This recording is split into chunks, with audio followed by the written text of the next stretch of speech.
Blender for beginners. We have finally made it to YouTube. This is my first official video.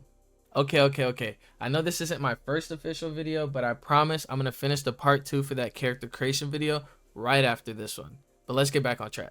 So today we're actually going to be creating a product display. I'm going to be taking you step by step on how to create a scene and bring in a product from Blender Kit into your scene, composite it, light it, the whole shebang.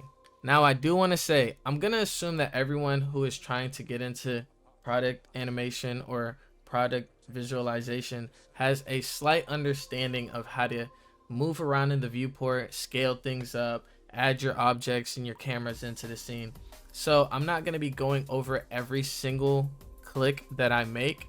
However, I'm going to try my best to explain it in a way that'll be easily understandable. With that being said, let's get into the project. So here we are in Blender, and this is an example of what we're going to be replicating today. This is just a nice smooth render. If you look outside, you can see that it's much more gray. I got those colors using some compositing, really sharpening up those details for me. And this is what you're going to be able to do after today. So you want to start off with a brand new file, and above the tab key, there's this key called the tilde key. It's like a little squiggly. If you click that, this opens up and you can snap into a viewpoint that you're trying to get into. So now we're in the front view.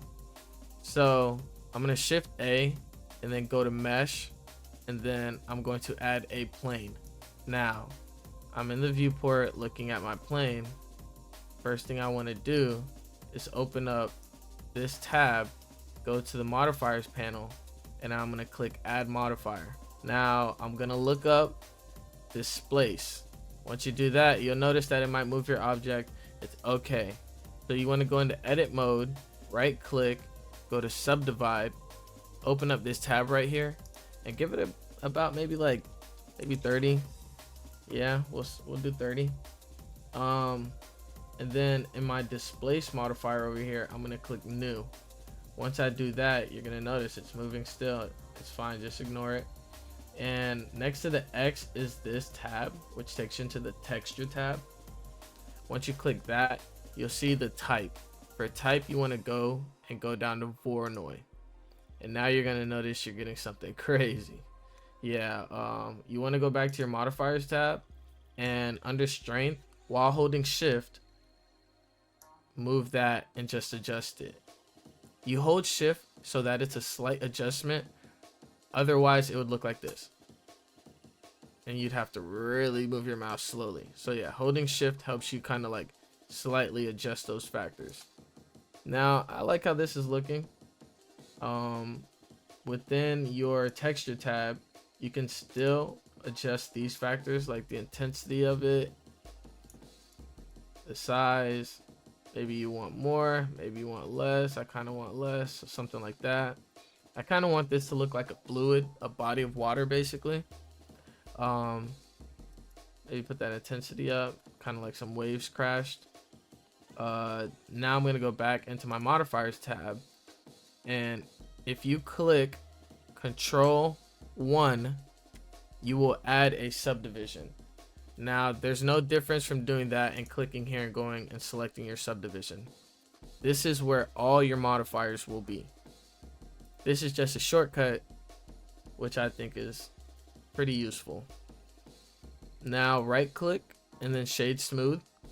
And yeah, we got some nice, looking, displacement going on here.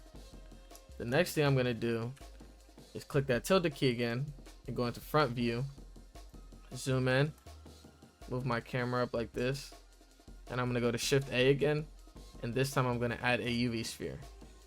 Scale it down, and then G to grab it, and then you can click the Z, X, or Y to move it on whatever axis. So we're going to do it on the Z axis and move it up, and that's just so it's directly in the center still. And I'm going to right click shade smooth, go into front view, click tab to go into edit mode. Now click Alt and Z, and that brings you into like X-ray mode, so that when you select, it'll select what's behind it like that. Otherwise, it would just select what's in front like that. So Alt and Z, select all these right here. X, delete those vertices. Go back, actually stay in edit mode.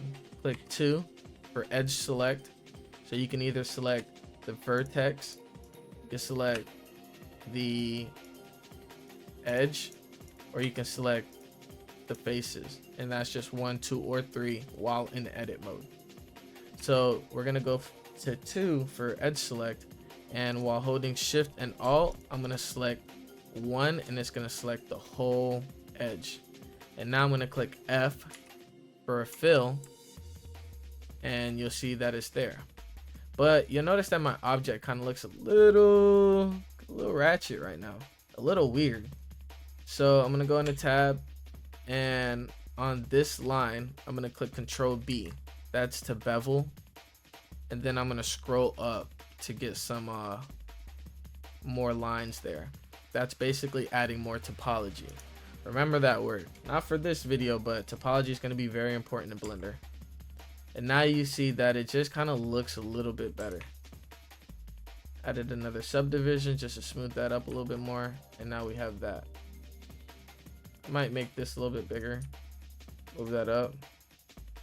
And next I'm going to click Shift A, and I'm going to add a plane again, and it's in the middle of my scene under my displacement. So I'm going to click RX 90 to flip it up, and now I'm going to click G, Y, and move it back and go back to my front view. At this point you're starting to see that scene come together, so let's click Shift A and add a camera.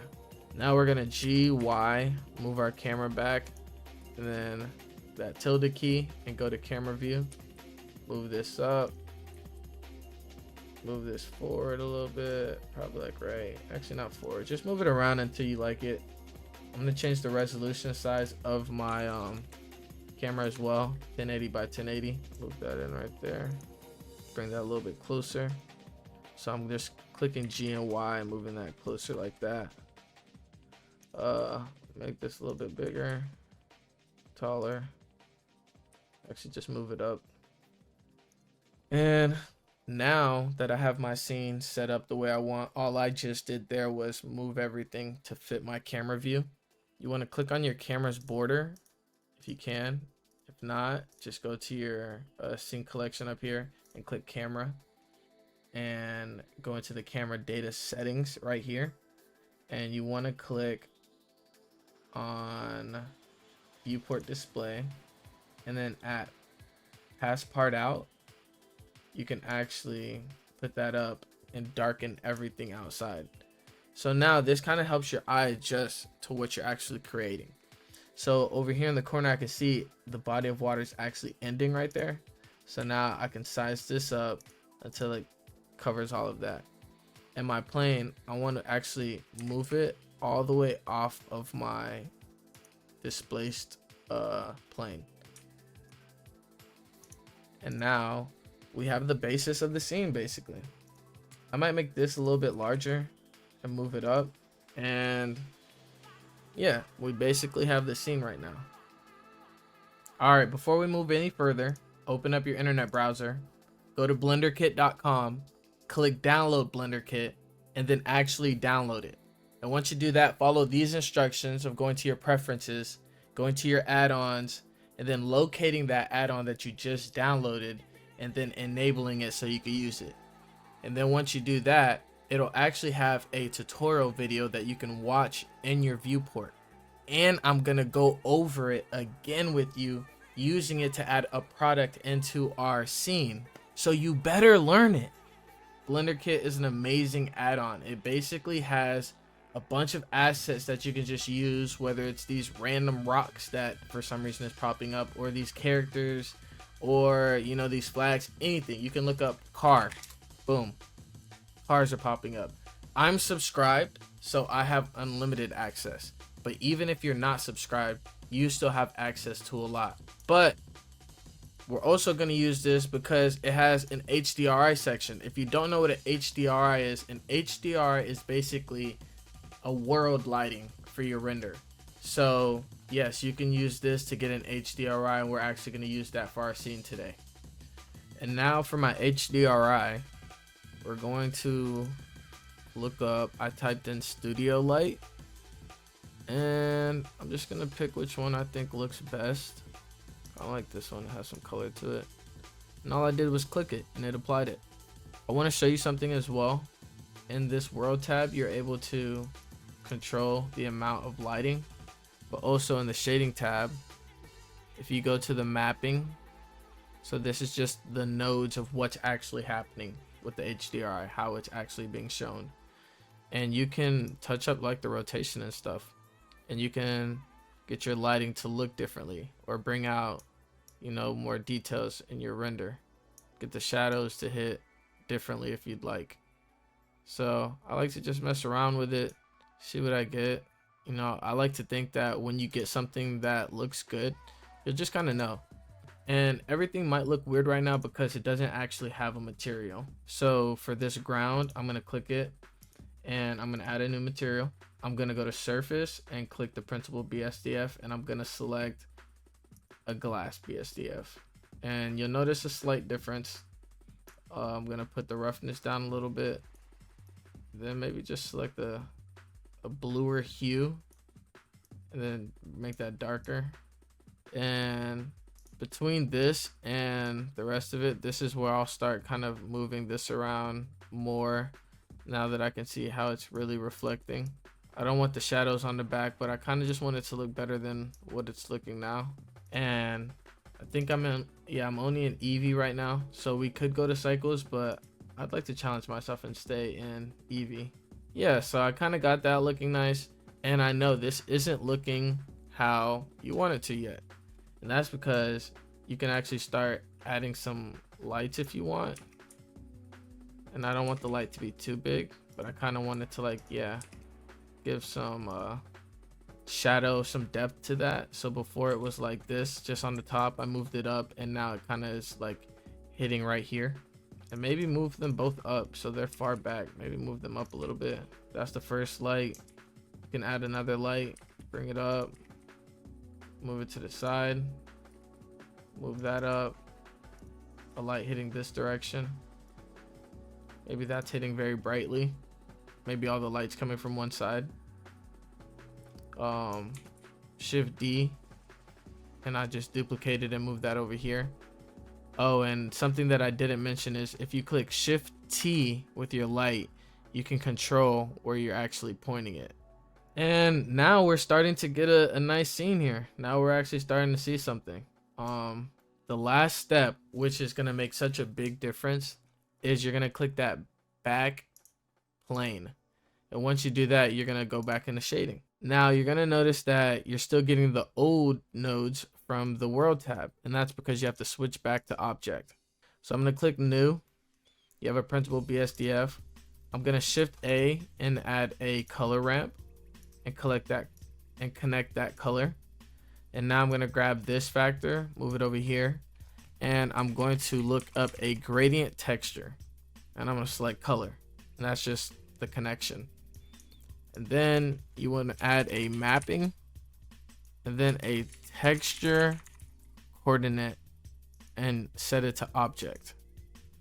And now you'll notice that my background has changed. And even right now, you can see on the left side, it kind of is like, whoa, and on the right side, it's light. So you can see how much of a difference that is that it's making. You can change the gradient texture to spherical, so it kind of gets this spotlight. And now you can adjust your color ramp to kind of make that happen. You can, I changed this to ease, and then you can touch up the mapping basically to get the results that you want.